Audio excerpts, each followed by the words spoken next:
नमस्कार छात्रों, आज की हिंदी कक्षा में आप सबका स्वागत है। आज हम हिंदी में व्याकरण से पढ़ेंगे अलंकार। छात्रों, आपने ये अलंकार कक्षा 8 में भी पढ़े और यहाँ पर आपको अलंकारों को मैं एक बार फिर से विस्तृत रूप में समझाना चाहूंगी। तो अलंकार शब्द का शाब्दिक अर्थ है गहना। गहना अर्थात जेवर, जो हम पहनते हैं। हम गहने क्यों पहनते हैं? अपने आप को सुंदर दिखाने के लिए, अपना सौंदर्य बढ़ाने के लिए। ठीक इसी प्रकार से जब अलंकारों का प्रयोग काव्य में होता है तो काव्य की सुंदरता में, काव्य में चार चांद लग जाते हैं, काव्य और भी सुंदर लगने लगता है। तो सबसे पहले हम अलंकार शब्द का शाब्दिक अर्थ जो है कि अलंकार शब्द बना कैसे है यह देखते हैं। अलंकार शब्द दो शब्दों से मिलकर बना है, अलम, म के नीचे हलंत, और कार। अलम शब्द का अर्थ है शोभा, सौंदर्य, सुंदरता, और कार शब्द क्री धातु से बना है जिसका अर्थ है करने वाला, अर्थात शोभा करने वाला, सुंदर करने वाला। तो अलंकार का जो शाब्दिक अर्थ है सुंदर करने वाला। एक शब्द में कहें तो गहना, जिस तरह से गहनों को पहन के कोई स्त्री, कोई पुरुष या कोई व्यक्ति अपने आप को सुंदर दिखाता है या सुंदर दिखता है, उसी प्रकार अलंकारों के प्रयोग से भी जो काव्य है वो बहुत सुंदर हो जाता है।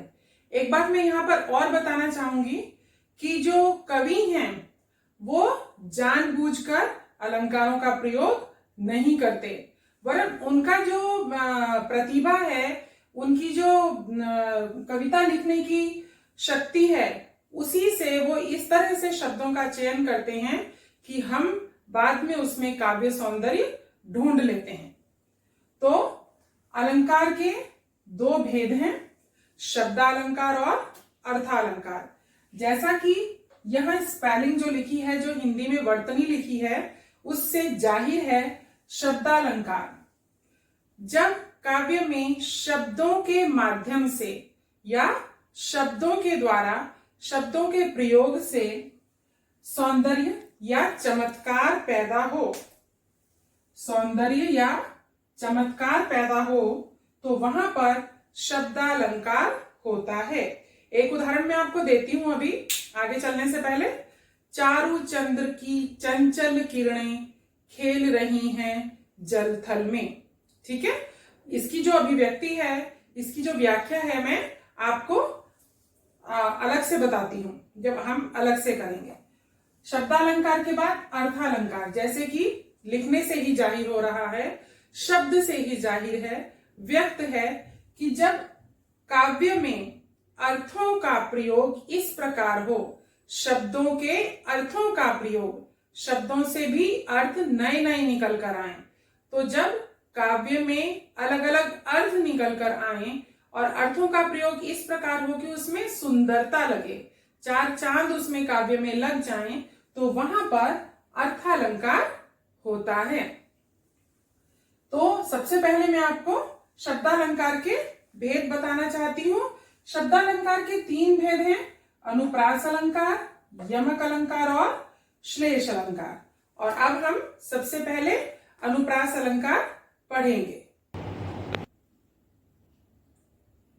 तो हम अनुप्रास अलंकार के उदाहरणों से समझते हैं कि हम किस प्रकार से काव्य में अनुप्रास अलंकार को ढूंढ सकते हैं। दूसरे, किस तरह से अनुप्रास अलंकार काव्य में चार चांद लगाता है, काव्य की सुंदरता को बढ़ाता है।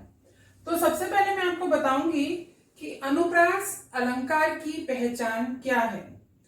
तो जब काव्य में वर्णों की आवृत्ति से, जब काव्य में वर्णों की आवृत्ति से चमत्कार पैदा हो, सौंदर्य पैदा हो, तो वहां पर अनुप्रास अलंकार होता है। मैं एक बार फिर बता देती हूं, जब काव्य में वर्णों की आवृत्ति से सौंदर्य पैदा हो, चमत्कार पैदा हो, तो वहां पर अनुप्रास अलंकार होता है। वर्ण अर्थात एक अक्षर, शब्द नहीं। वर्ण अर्थात एक अक्षर, क ख ग घ, ये सब वर्ण है। तो आइए हम उदाहरणों से समझते हैं कि किस तरह से हम अनुप्रास अलंकार को ढूंढ सकते हैं। पहला उदाहरण जो आपके सामने है, इस लाइन को सब लोग जानते हैं, रघुपति राघव राजा राम। ठीक है, हमें कुछ भी नहीं देखना, हमें यह पता नहीं करना है कि इस लाइन का अर्थ क्या है। आपको आता है, दैट्स वेरी गुड। मगर हमें अर्थ पर नहीं जाना है, हमें तो मैं आपको बता रही हूं कि हमें सिर्फ परीक्षा की दृष्टि से देखना है, क्योंकि बहुत सारे बच्चे ऐसे हैं जो अपनी पिछली कक्षाओं में ना तो समानार्थी याद करते हैं, ना ही विलोम शब्द याद करते हैं ठीक से, ना ही शब्दार्थ समझते हैं। तो ये उन बच्चों के लिए भी है, और जिनको आता है उनके लिए तो मैं कह रही हूं कि बहुत अच्छी बात है, सोने पर सुहागा है।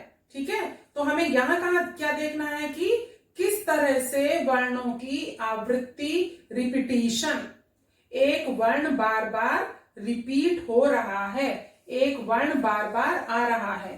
तो इस लाइन में रघुपति राघव राजा राम में र वर्ण की आवृत्ति हो रही है, तो इसीलिए यहां पर अनुप्रास अलंकार है। दूसरा उदाहरण हम देखते हैं, चारु चंद्र की चंचल किरणें। यहां पर दो वर्णों की आवृत्ति है। एक जो पहला वर्ण है वो है च, चारु का च, चंद्र का च और चंचल का च। यहां पर च वर्ण की आवृत्ति से अनुप्रास अलंकार है। जो दूसरा वर्ण है जिसकी आवृत्ति हो रही है वो है क, की और किरणें। ये दोनों जो वर्ण है ये रिपीट हो रहे हैं, इनकी आवृत्ति हो रही है, इसलिए यहां पर अनुप्रास अलंकार है। तीसरा हम देखते हैं उदाहरण, आए महंत बसंत। बिल्कुल सही समझ रहे हो आप कि यहां पर त वर्ण की आवृत्ति है, तो इसलिए अनुप्रास अलंकार है। जाके सिर मोर मुकुट मेरो पति सोई। तो यहां पर किस किस वर्ण की आवृत्ति है, देखिए, सिर, मोर, मेरो, ठीक, और मुकुट का, सॉरी, मोर का म और मुकुट का भी म और मेरो का भी म। यहां पर भी दो वर्ण की आवृत्ति है, म वर्ण की और र वर्ण की, तो अनुप्रास अलंकार हुआ। जरूरी नहीं है कि हर जगह दो ही वर्णों की आवृत्ति हो, कहीं दो की भी हो सकती है, कहीं एक की भी हो सकती है और कहीं तीन की भी हो सकती है। तो जैसे सबसे ऊपर वाले हमने उदाहरण में देखा, एक ही वर्ण की आवृत्ति है। अब हम आगे का उदाहरण देखते हैं, संकट कटे मिटे सब पीरा। यहां पर भी दो वर्णों की आवृत्ति है, एक तो संकट और सब, दूसरा ट वर्ण की आवृत्ति है। ठीक है, तो यहां पर भी अनुप्रास अलंकार हमें बिल्कुल ही स्पष्ट रूप से देखने को मिलता है। आगे देखते हैं, सुरभित सुंदर सुखद सुमन। तो स वर्ण की आवृत्ति है, सुरभित सुंदर सुखद सुमन। परीक्षा में भी अगर आपसे पूछा जाता है कि दी गई पंक्तियों में कौन सा अलंकार है, और अगर आप पता कर लेते हैं कि अनुप्रास अलंकार है, तो आपको बताना पड़ेगा क्यों है। ठीक है, बताएंगे आप कि स वर्ण की आवृत्ति है, इसलिए अनुप्रास अलंकार है। आगे देखते हैं, छोरटी है गोरटी या चोरटी अहीर की। ठीक है, मैं फिर कह रही हूं, अर्थ पर नहीं जाना है। लाइन का क्या अर्थ है, इस बात से अलंकार में परीक्षा की दृष्टि से कोई मतलब नहीं बनता। ठीक, और अगर इनमें से किसी लाइन का अर्थ आपको जानना है, आप मुझे व्हाट्सएप करें, मैं आपको आराम से लाइन का अर्थ, संदर्भ और प्रसंग सहित समझा दूंगी। क्योंकि यहां पर अगर मैं लाइनों के अर्थ आपको समझाती हूं तो हम जो मुख्य विषय से भटक जाएंगे और फिर गोल गोल घूमते ही रहेंगे। तो एक बार और पढ़ती हूं, छोरटी है गोरटी या चोरटी अहीर की। तो इसमें ट वर्ण की आवृत्ति है, टी टी, ये ट वर्ण की आवृत्ति है। और देखिए, और किसी वर्ण की तो मुझे नहीं दिख रही। हाँ, एक वर्ण की और है र वर्ण की, यहां भी बीच में है और यहां भी बीच में है और यहाँ पर लास्ट में है। तो इस बात से फर्क नहीं पड़ेगा कि बीच में है, लास्ट में है, शुरू में है, कहाँ है। बस हमें देखना है कि कौन से वर्ण की आवृत्ति है। आगे बढ़ते हैं। मन क्रम वचन ध्यान जो लावे। देखिए न वर्ण की आवृत्ति है, मन वचन ध्यान, इसमें न वर्ण की आवृत्ति है।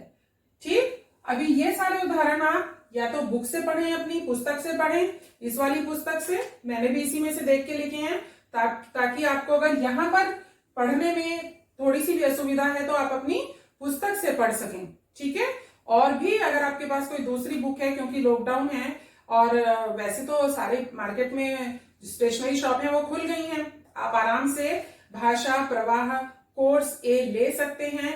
ठीक है, मगर जिनके पास जो बुक है उसमें अलंकार होना जरूरी है, और फिर वहां आप उन अलंकारों की लाइनों को, पंक्तियों को ध्यान से पढ़ें, देखें कि कौन सा अलंकार है। और अगर नहीं समझ में आता है तो आप मुझे व्हाट्सएप करें, कॉल करें, और हमारी डाउट क्लास भी होती है, उसमें मुझसे पूछें। तो इस तरह से हमने देखा कि अनुप्रास अलंकार में वर्णों की आवृत्ति होती है। और अब हम इसके बाद करेंगे यमक अलंकार। तो दूसरा है शब्द अलंकार का दूसरा भेद है यमक अलंकार। यमक अलंकार में शब्दों की आवृत्ति होती है, अनुप्रास अलंकार में वर्णों की आवृत्ति होती है, और यमक अलंकार में शब्दों की आवृत्ति होती है। और जितनी बार भी आवृत्ति होती है, आवृत्ति मतलब रिपीटिशन, आवृत्ति मतलब रिपीटिशन, और जितनी बार भी शब्द प्रयोग किया जाए, 2 बार, क्योंकि एक बार होने पे तो आवृत्ति हुई नहीं, 2 बार 3 बार, जितनी बार भी शब्द प्रयोग किया जाए उतनी ही बार उन शब्दों का अलग अलग अर्थ होता है। ठीक है, मैं फिर से बता देती हूं, यमक अलंकार में शब्दों की आवृत्ति होती है और हर बार शब्दों का भिन्न अर्थ होता है। देखिए कैसे, कनक कनकते सो गुनी मादकता अधिकाए, या खाए बोराए नर वा पाए बोराए। यहां पर मैंने बस छोटी सी लाइन लिखी है, ठीक है, क्योंकि बोर्ड में ज्यादा जगह भी नहीं होती है, तो आप अपनी बुक से बाकी की लाइन पढ़ना। कनक कनकते सो गुनी, कनक शब्द का 2 बार प्रयोग किया गया है। एक कनक का अर्थ है गेहूं और एक कनक का अर्थ है सोना। तो जब कोई व्यक्ति कनक कनकते सो गुनी मादकता अधिकाए या खाए बोराए नर, जो कोई व्यक्ति जब जरूरत से ज्यादा खा लेता है, कभी कभी ऐसा होता है ना, खाना बहुत स्वाद बना, जरूरत से ज्यादा खा लिया तो क्या होता है, ओफो भाई बहुत तबीयत खराब हो रही है, बहुत खा लिया बहुत खा लिया, ऐसे होता है ना। तो ज्यादा खाने के बाद भी इंसान बोरा जाता है, पागल सा हो जाता है कि अब क्या करूं, बेचैनी हो जाती है। कनक मतलब गेहूं, एक कनक मतलब गेहूं, दूसरा कनक सोना, सोना अर्थात धन संपत्ति।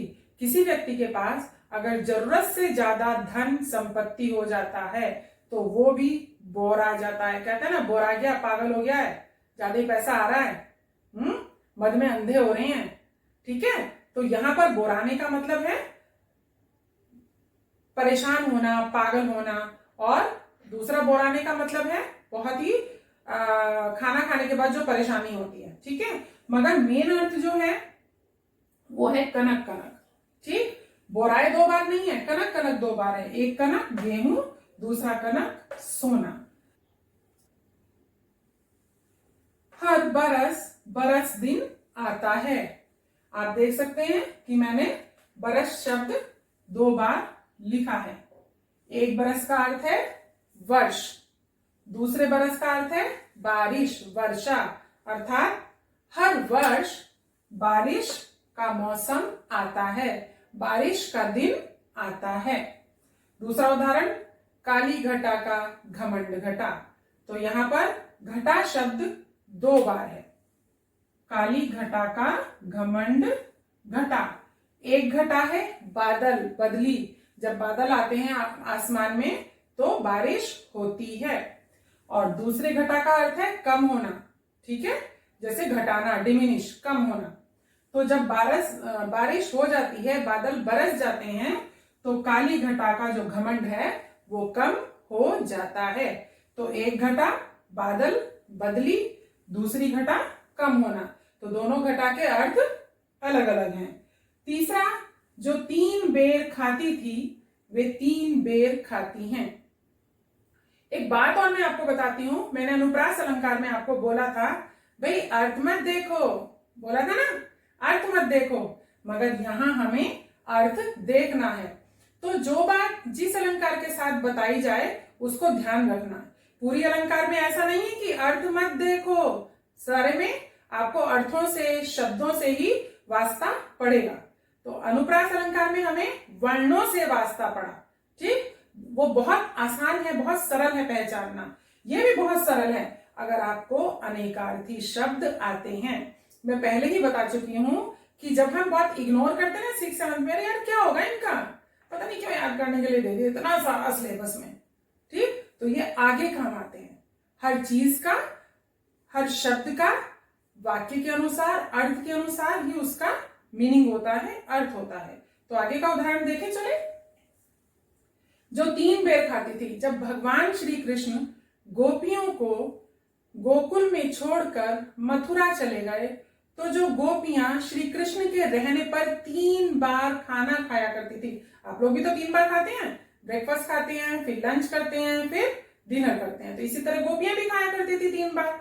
जो 3 बार खाना खाया करती थी वो भगवान श्री कृष्ण के मथुरा जाने पर सिर्फ 3 बेर खाकर रह जाती हैं। बेर फल, ठीक है, जो शिवरात्रि के समय आता है, एक बड़ा बेर होता है, छोटा बेर होता है, वो वाला बेर खाने से पेट नहीं भरता है, ठीक। तो यहाँ पर एक बेर का मतलब है बार और दूसरा बेर है फल। आगे का उदाहरण देखते हैं। कर का मन का डारी दे, मन का मन का फेर। ये देखिए 3 बार आया है। ऊपर तो शब्द 2 बार है, नीचे 3 बार।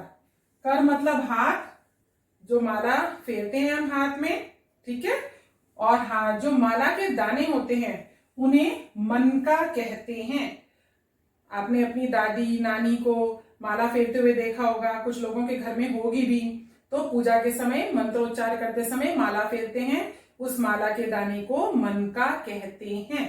तो यहाँ पर जो है लिखा हुआ है, इस लाइन का जो अर्थ है वो है, हाथ में जो मोती माला का जो दाना है उसको त्याग दो और मन का फेर, हृदय का जो दाना है उसको फेरो, अर्थात हृदय से अपना मन का मैल निकालो, ठीक है। आगे, तू मोहन के उर्वशी है, उर्वशी समान। एक बार और बताती हूं मैं तुम्हें एक बात, कि काव्य में अधिकतर खड़ी बोली का प्रयोग किया जाता है। हिंदी काव्य में अधिकतर खड़ी बोली का प्रयोग किया जाता है। तो कभी कभी हम श को स भी लिखते हैं और व को ब भी लिखते हैं। खड़ी बोली में ऐसा ही होता है। आपने कबीरदास जी के जो दोहे पढ़े हैं वो खड़ी बोली के हैं और सदुगड़ी भाषा है उसमें, ठीक है। तो यहाँ पर एक उर्वशी, उर मतलब हृदय, बसी मतलब बसा होना। तो जो माला है मोहन के गले में, तू मोहन के उर्वशी है। मोहन भगवान श्री कृष्ण, गोपियां जो थी वो भगवान श्री कृष्ण की हर चीज से बहुत ही ईर्ष्या करती थी, क्योंकि वो भगवान श्री कृष्ण को बहुत प्यार करती थी। तो वो चाहती थी कि जिस तरह से माला उनके वक्ष स्थल पर सुशोभित है, उसी तरह से वो भी भगवान श्री कृष्ण के साथ हमेशा रहें, ठीक है। तो यहाँ पर गोपियां कहती हैं माला के लिए कि तू मोहन के उर में बसी है, हृदय पर, वक्ष पर विराजमान है। किस तरह से? उर्वशी समान। ये उर्वशी उर्वशी है। कहते हैं कि इंद्र लोक में, इंद्र की सभा में एक बहुत ही खूबसूरत अप्सरा है जिसको उर्वशी कहते हैं। जो भी उसे देखता है वो मोहित हो जाता है। तो भगवान श्री कृष्ण जो है वो माला पर मोहित रहते हैं, ठीक है। तो यहाँ पर जो बोला है, एक उर्वशी मतलब हृदय में बसना, वक्ष स्थल पर होना। दूसरा उर्वशी अर्थात उर्वशी, उर्वशी के समान। जिस तरह से उर्वशी लोगों के हृदय पर राज करती है, उसी तरह से माला भी मोहन के वक्ष स्थल पर सुशोभित है। तो छात्रों, आज हमने पढ़ा अलंकार किसे कहते हैं, अलंकार के कितने भेद हैं। अलंकार के दो भेद हैं, शब्दालंकार और अर्थालंकार। फिर शब्दालंकार में कितने भेद हैं?